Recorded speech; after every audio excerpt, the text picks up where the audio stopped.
갈라디아서 4장 12절로 20절까지의 말씀입니다. 우리 한 절씩 읽고 마지막 절은 함께 읽도록 하겠습니다.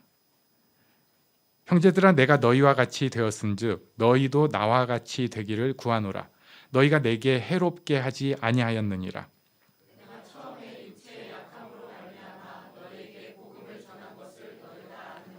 너희를 시험하는 것이 내 육체에 있으되 이것을 너희가 업신 여기지도 아니하며 버리지도 아니하고 오직 나를 하나님의 천사와 같이 또는 그리스도 예수와 같이 영접하였도다.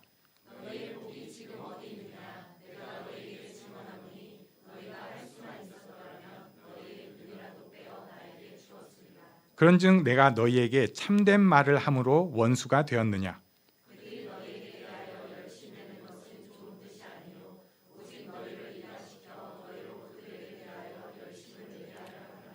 좋은 일에 대하여 열심으로 사모함을 받음은 내가 너희를 대하였을 때뿐 아니라 언제든지 좋으니라.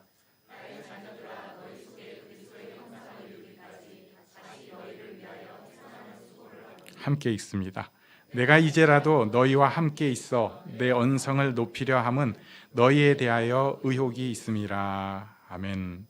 오늘은 열심의 목적, 특히 사도 바울의 열심의 목적을 좀 살펴보려고 합니다.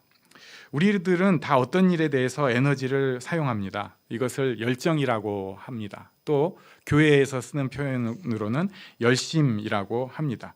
어떤 사람은 이 열심의 경험이 굉장히 짜릿한 경험이 있어요. 제가 생각나는 몇 분이 있는데 우리 이승민 집사님 같은 분들도 좀 다이나믹한 인간입니다. 미쳤어 뭐 이런 짓 여러 번 하고 살았던 사람이죠. 그래서 머리가 휘어졌나 봐. 옛날 얘기입니다. 옛날 얘기. 요새 말고 옛날 얘기. 그 부인 되시는 집사님도 만만치 않았습니다. 그러고 보니까 다 그런 사람만 여기 모여 있구나. 근데 이런 열심을 낸 경험이 별로 없기도 하고, 어떤 사람은 자기가 봐도 그렇고 남이 봐도 그렇고 너무 과하게, 편한 말로 미쳤다 싶게 이렇게 열심을 내는 사람이 있습니다. 어떤 사람은 교회에서 그렇게 열심을 내지만 어떤 사람은 다른 일 하면서, 예를 들면 연애를 하면서 그렇게 자기 열정을 불태우기도 하고, 어떤 이들은 좀 이해가 안 되지만 공부하면서 그렇게 열심을 내거나 또는 뭐 일하거나 사업하거나 이런 데 그렇게 열심을 내는 경우도 있습니다. 또 현대 사회에서는 많은 이들이 취미 생활이라고 할 수 있는 것, 그러니까 뭐 운동이라든지 뭐 게임이라든지 그런 다른 그런 것에 굉장히 열심을 내기도 합니다. 그런데 이 열심의 끝판왕이라고 할 수 있는 사람이 사도 바울이에요. 이 사람은 정말 모진 사람입니다. 미친 사람이에요. 자기 인생을 다 갈아 넣고도 더 하겠다고 계속. 그래가지고 뭐 이렇게 뛰어가고, 거기서도 또 저만 하면 좀 쉬지 라고 할 때 또 한다고, 막 이런 이상한 사람입니다. 저도 만만치 않게 열심을 많이 냈는데 각색을 하면 좋은 열심만 기억이 나요. 그런데 가슴에 손도 안 얹어도 돼요. 이렇게 가만히 생각해 보면 열심 내다가 도망간 기억도 꽤 많이 있습니다. 그러면서 또 핑계는 그럴듯하게 내죠. 거기는 다른 사람들이 열심히 해서 빠졌어, 뭐 이런 식으로 한 거나, 아니면 거기는 내가 그렇게 열심을 내는 게 하나님 뜻이 아니었던 것 같아, 뭐 맞을 수도 있지만 여러 핑계를 대고 쓱 빠져요. 그런데 사도 바울은 그런 법이 없습니다. 하나님께서 주셨다 하면 그냥 가요. 그리고 거기서 두들겨 맞으면, 저는 그 정도 맞고 그러면은 하나님의 뜻인가? 이러지 않겠어요? 우리가 선교지를 갔는데 거기서 막 마을에서 누가 삿대질하고 너네가 이 마을에 왜 와? 너네 선교는 이게 잘못된 거야, 이렇게 얘기를 하면은 물론 굉장히 더 열심을 내는 경우도 있지만 돌아와 가지고는 그런 생각을 할 수 있을 거예요. 이게 우리가 이제 멈출 때가 된 게 아닐까. 그런데 사도 바울은 그러지 않았습니다. 명확했기 때문에, 목적이 명확한 열심이 있었기 때문에 전혀 굴하지도 않고 흔들리지도 않았습니다. 일단 이것을 위해서 사도 바울과 갈라디아 교회를 조금 살펴보려고 합니다. 13절부터 15절까지 보면은 사도 바울과 갈라디아 교회와의 첫사랑의 순간이 나옵니다. 우리 13절을 같이 읽어볼까요? 13절 시작. 내가 처음에 육체의 약함으로 말미암아 너희에게 복음을 전한 것을 너희가 아는 바라. 바울이 여기에 육체의 약함이라고 썼습니다. 이 육체의 약함은 여러분도 여러 번 들어보셨을 거예요. 여러 견해들이 있습니다. 이 육체의 약함이 뭘까? 그래서 어떤 사람들은 안질이라고 표현을 하기도 하고요. 어떤 사람은 간질이라고 표현을 하기도 하고요. 어떤 사람은 조금 더, 이건 약간 작은 견해긴 한데 뭐 우울증 이렇게 표현을 하기도 합니다.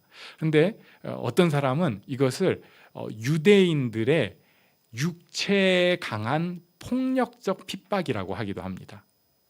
근데 제가 생각할 때는 우울증은 괜히 이제 좀 더 상담학 하시는 분들이 제가 볼 때 우리의 공감을 얻으려고 사도 바울을 그렇게 좀 만든 것 같고요. 간질도 여러 이야기들은 있지만은 그렇게 설득력이 센 것 같지는 않습니다. 뭐 말은 돼요. 그리고 안질도 말은 돼요. 뭐 내가 큰 글자로 썼다 이런 것도 있고 한 거 보니까 말은 됩니다. 확실한 것은 이게 그냥 내면적인 질병이라기보다는 겉으로 아예 드러난 거예요. 겉으로. 여기 14절에 보면은 구체적으로 너희를 시험하는 것이 내 육체에 있으되 이렇게 말씀을 하고 있습니다. 육체가 아프면은 그렇게 복받은 사람처럼 보이지가 않습니다. 예수 믿으라고 하는 것도 내가 좀 잘 살고 좀 남보기에 괜찮을 때, 그럴 때 예수 믿으라고 하는 게 좀 말빨도 서고 좀 좋은데, 자기는 육신이 아파가지고 전혀 덕이 안 될 것 같은 상황이라는 거예요. 지금 바울이 그런 거예요. 그러니까 누가 보면은 쯧쯧쯧, 야, 네 몸이나 좀 생각을 해라. 지금 네 꼬락선이라 봐라. 이런 상황이라는 것입니다. 그러니까 이제 육체의 폭력을 주장하시는 분이 이렇게 디테일하게 쓴 걸 보니까 제가 또 거기에 홀가닥했어요. 야, 그랬겠다. 그 뭐냐면은 사도 바울이 돌로 막 맞아가지고 죽은 줄 알고 내버린 적도 있잖아요. 그러면은 이게 제가 이렇게 빤듯하고 고운 모습으로 그대로 죽은 줄 알았을까요? 절대 아닐 거예요. 제가 기억하시는 분 있겠지만은 전에 교회에서 집에 자전거 타고 딱 가려고 하는데 자전거가 갑자기 부서지면서 타이어가 눈을 뻥 때려가지고 이렇게 시퍼렇게 된 적이 있었어요. 그게 우리나라랑 러시아랑 축구하는 날이었습니다. 그래가지고 여기서 축구 아직 하고 있는데 저는 뭔 일이 있어가지고 수요일인데 이제 집으로 간다고 하다가 눈이 이렇게 돼가지고 막 코피도 나고 하니까 다시 와가지고 여기서 피 닦고 막 그 와중에 또 내 안장 좀 챙겨줘 막 이래. 창피하더라고요. 네. 저 원래 외모에 그렇게 신경 안 쓰는 사람인데 좀 그렇습니다. 근데 사도 바울은 지금 돌로 두들겨 맞잖아요. 그럼 막 뭐 이럴 가지고 막 흉했을 거예요. 어쩌면 코가 좀 주저앉을 수도 있고 좀 심각했을 수 있습니다. 근데 그 모습으로 갈라디아 교회에 처음 나타난 거예요. 저 같으면은 하나님 이거라도 좀 페이스라도 좀 회복시켜 주십시오. 저 지금 절룩거리는 거라도 좀 회복시켜 주십시오. 저 쥐암쥐암이라도 제대로 가겠습니다. 그게 보통 사람 아니에요. 근데 사도 바울은 그런 부류가 아니라는 거예요. 그냥 절뚝거리면서 가는 거예요. 그래가지고 갈라디아 교회 딱 가자마자, 갈라디아 교회가 아니죠. 갈라디아 지방을 가자마자 거기서 또 판 벌리는 거예요. 예수가 주라고. 우리를 사랑하시는 하나님의 증거라고. 이걸 어떻게든지 그 상황에서 전하니까 사도 바울이 생각해도 내 이 육신의 가시 같은 거, 내 이 육체 이런 걸 보고 시험거리가 돼서 니네가 안 믿을 수도 있는데 갈라디아 교인들이 귀가 있어가지고 또 하나님의 은혜가 있어가지고 사도 바울의 약함을 업신여기거나 우습게 여기지 않고 오히려 사도 바울을 통해서 전해진 복음을 귀히 여겼습니다. 그리고 그 복음만 귀히 여긴 게 아니라 그 복음을 전하는 사도 바울도 귀히 여긴 것입니다. 그래서 하나님의 천사처럼 14절에 보니까 오직 나를 하나님의 천사와 같이 또는 그리스도 예수와 같이 영접하였도다 이렇게 말씀을 합니다. 참 이 은혜예요. 그러니까 모르겠어요. 바울이 그만큼 복음을 잘 전했는지 갈라디아 교인들이 마음이 넓었는지 확실한 것은 은혜입니다. 외모가 어떻든지 간에 시험거리가 될 수 있는 것에 넘어지지 않고 그 메시지가 귀에 싹 박힌 거예요. 그러니까 그 메시지를 귀히 여기고 사도 바울도 귀히 여겼습니다. 15절 말씀에 보면은 그 천사와 같이 예수님과 같이 영접하는 마음이 얼마나 컸는지 눈이라도 빼줄 정도로 바울을 위하고 아꼈다고 합니다. 그래서 이제 이 안질설이 또 있는 거죠. 근데 사실 우리 표현이 그렇잖아요. 눈이라도 빼주겠다. 이건 진짜 모든 것을 아끼지 않고 내주는 마음의 표현이라고 볼 수 있습니다. 아무튼 그 정도로 갈라디아 교회에는 은혜 받고 사도 바울을 귀히 여겼어요. 그런데 반전이 있었습니다.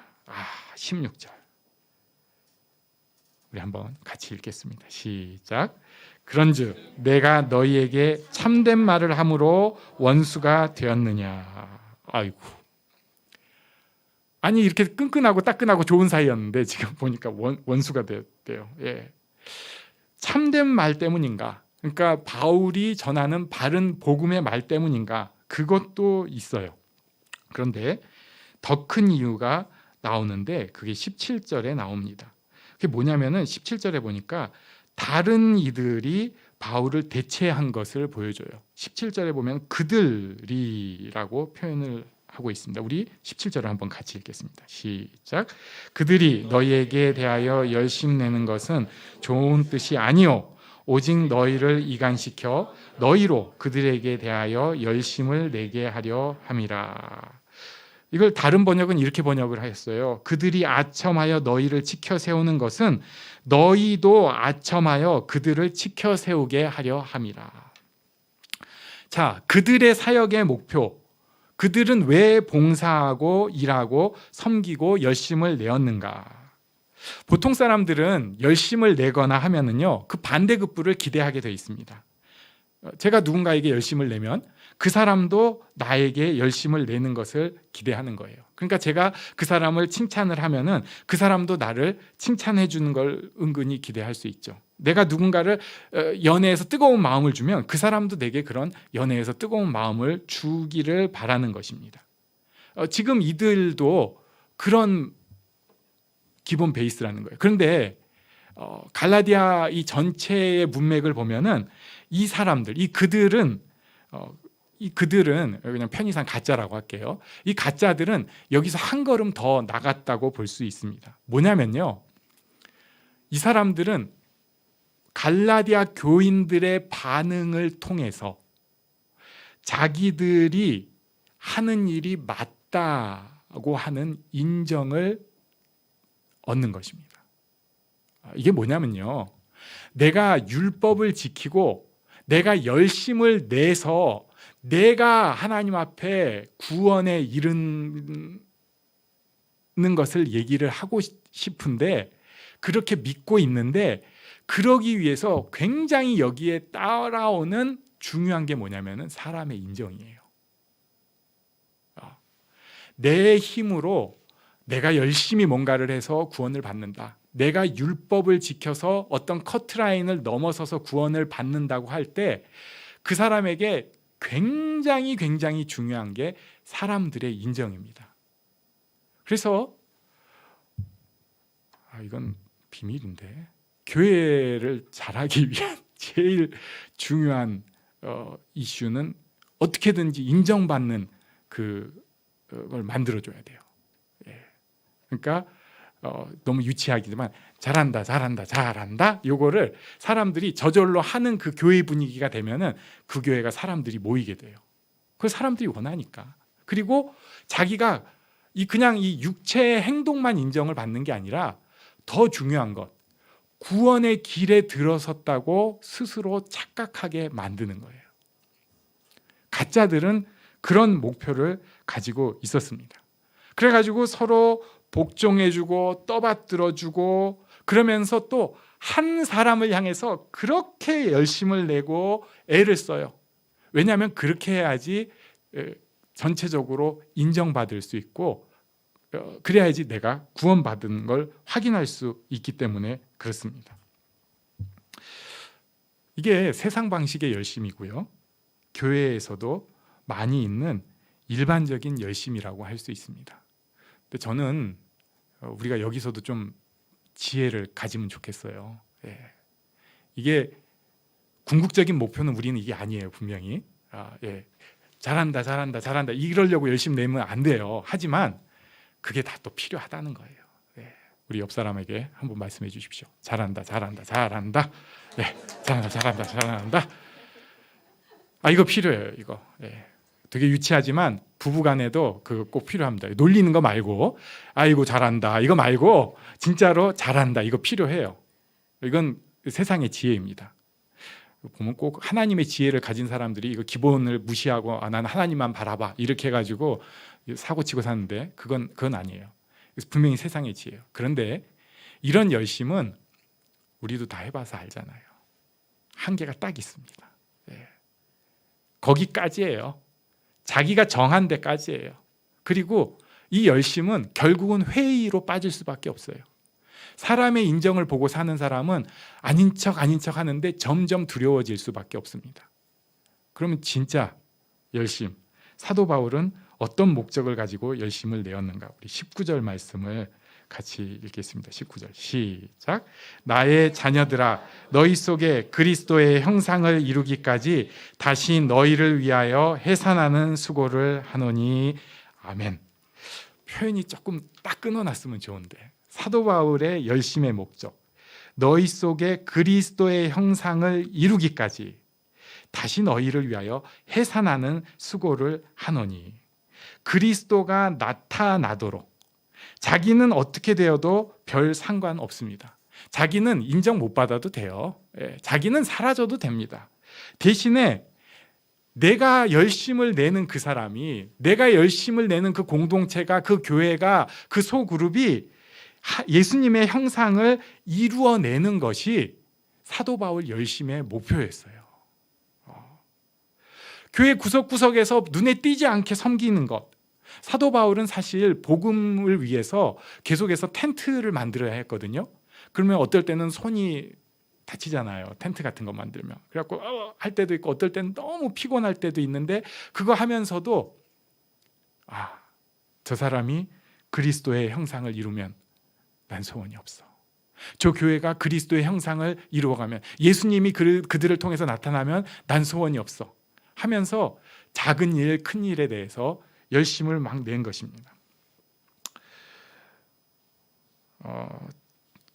그래서 이건 뭐 옳다는 얘기는 아니에요.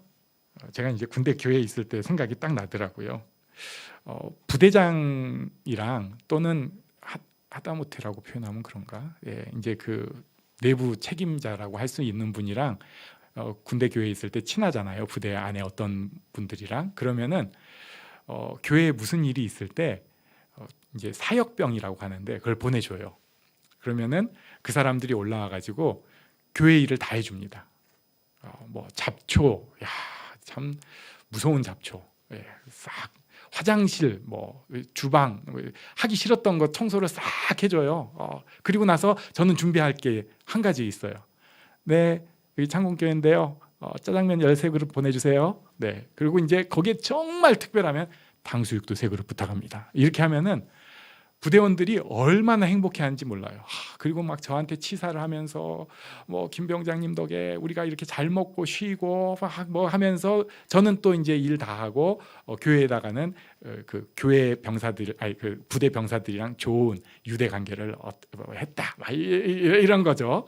그런데 이런 게 사실은 교회에서 군대 교회에서 꽤 필요한 일인데 저는 그게 싫더라고요.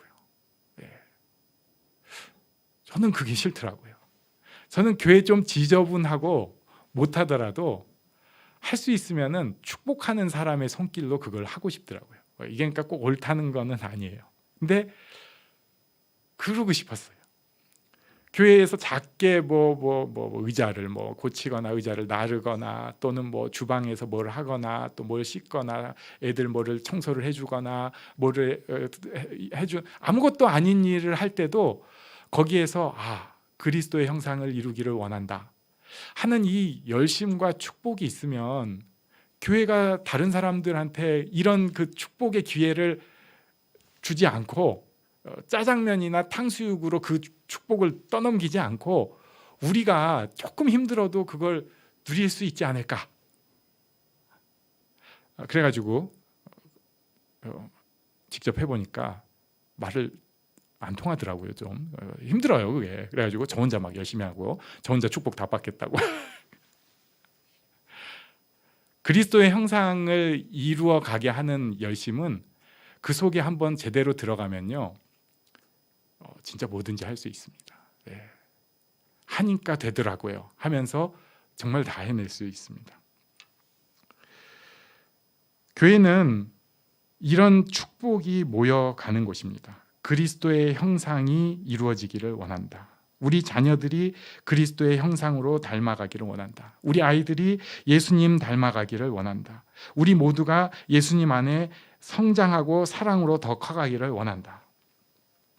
이게 교회에 있는 복입니다. 그래서 또 교회에서는 미움과 증오가 혹시 내 안에서 훅 자란 게 있으면은 빨리 용서하고 풀어내는 것이 필요합니다. 잘 안 풀릴 때도 있긴 있어요. 그럴 때는 씨름을 해야 됩니다. 다른 것 갖고 씨름하는 게 아니라 그거 풀어내려고 막 씨름해야 돼요. 예수님 형상을 이뤄가는 것은 저 사람만 하는 게 아니라 나도 해야 되고 너도 해야 되고 우리가 해야 하는 것입니다. 이 마음이 명확해지면 우리도 사도 바울처럼 흔들리지 않는 열심을 계속 가질 수 있어요. 예수님 형상을 이루어가는 것입니다. 본문은 또 19절은 해산하는 수고라고 표현을 합니다. 이게 이제 그만큼 아픔을 얘기할 수도 있지만 이건 어떻게 보면은 또 놔주는 것입니다. 네. 내가 이렇게 꽉 쥐고 있는 게 아니라 놔주는 거예요. 내가 계속 쥐고 있는 게 아니라 나를 보라고 하는 것이 아니라 그리스도를 향한 열정이 되도록 그를 놔주고 보내주는 것입니다. 그렇게 보면은 12절이 다시 보이기 시작하죠. 12절 앞부분에 보면은 형제들아 내가 너희와 같이 되었은즉 너희도 나와 같이 되기를 구하노라. 너희도 나처럼 예수님 형상 이렇게 서로 만들어 가는데 열심을 내기를 원한다. 같이 하자. 이런 것입니다. 제가 알기로는 우리 교회의 대다수의 분들은 한 열심 하셨던 분이고 하고 계신 분입니다. 그런데 우리가 이 열심의 목표, 목적을 다시 한번 생각을 해보면 좋겠어요. 예수님의 형상이 이루어지기를 원합니다.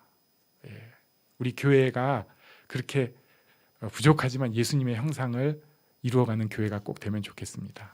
또 내가 섬기고 있는 한 사람 한 사람, 어떤 사람은 가정이 될 수도 있고 어떤 사람은 교회 안에 누구일 수도 있고 어떤 사람이든지 그 사람이 예수님의 형상을 이루기를 원합니다. 내가 예수님의 형상을 이루는 이 축복을 누리기를 원합니다.